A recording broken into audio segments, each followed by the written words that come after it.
when we talk about the jobs, I saw a man 2 weeks ago in Food Lion, came up to me and we shook hands and he said, Harold, how you doing? I'm going to vote for you. I said, I appreciate that. I said, what do you do? He had out his hands and he said, Harold, these are the hands of a brick mason. I mean, they weren't scruffy hands, but they were hands of hard work. And I said, well, that's great. How you doing? He said, I'm not doing anything. And I haven't for a year and a half. I said, would you get laid off? He said, everybody, my whole family, we're all brick masons. We've all been laid off. And he said, we have no work. There's nothing for us to do. Housing market, totally in the tank.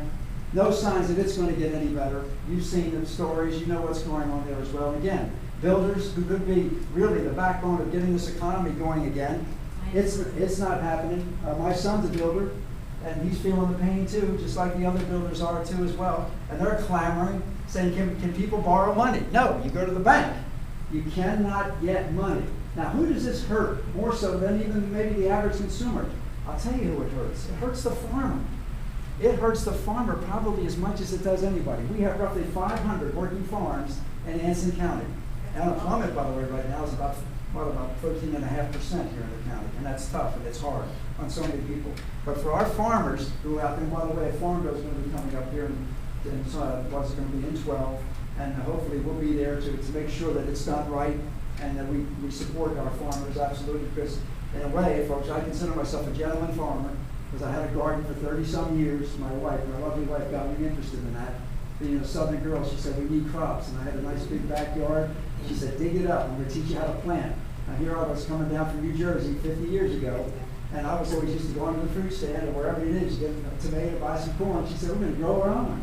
I said, I'll watch you. She said, no, you won't. You're going to do it. And I said, gosh, honey, I don't know if I can do this. She said, yes, you can. Trust me. She was a school teacher, and she was so brilliantly smart. Went to Appalachian State, and I was so fortunate to meet her and marry her and have 3 children, now 9 grandchildren. But she taught me to put my hands in the dirt.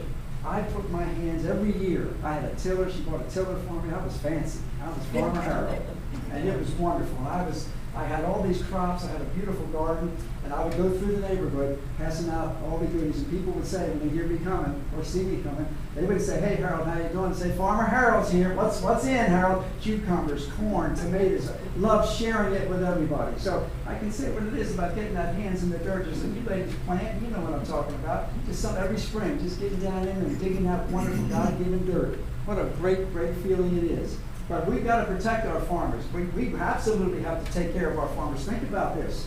You know, you see wheat shortages in Russia and food shortages around the world. Where would we be without our farmers? I know all of you know, or maybe you even farm too as well. So those farmers will have to be protected, and I would certainly be one up there in Washington to make darn sure that they get exactly what is coming to them and the subsidies that they need to keep us going and keep this wonderful land of ours in abundance. Whenever you hear people coming to this country for the first time from poor countries and they just say, gosh, America, you can go to a grocery store and see so many things on the shelf, things that we almost take for granted. But they see it, they know it, and they love it.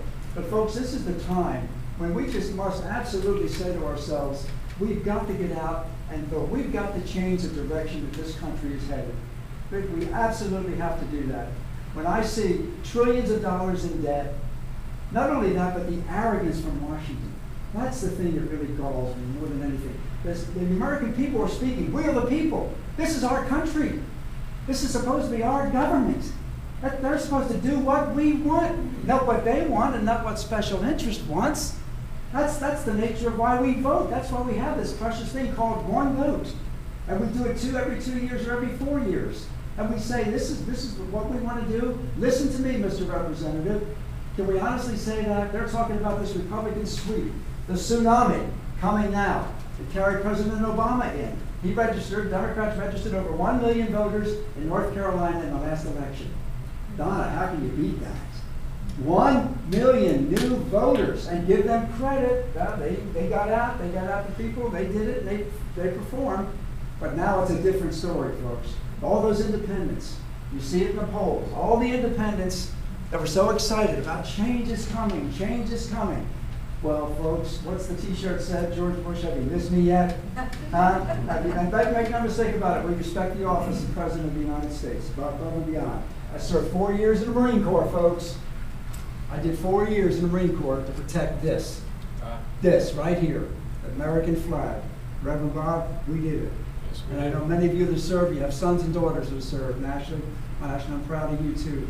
It's going to be a wonderful experience for you. Look at it. Does it mean, it does mean something, doesn't it? Yes, it Doesn't does. it do something to your heart when you see it? Does it bother you to see what's going on in Washington when you see this? Yes, it Is this does. what our founding fathers had in mind? I don't think so. They didn't want the government run by the politicians. The government's supposed to be for the people. That's right. Isn't that That's right? Isn't that right? Government for the people. And that's why the Constitution gave us the right to say this. We can take this government back. We can do that. And we do it, of course, in a peaceful way, because this is what we are. No matter what happens, no matter what is said, America is still the land of the free and the home of the brave. But you see more and more of your freedoms just being taken away by an administration, by a Democrat Congress that just doesn't seem to care.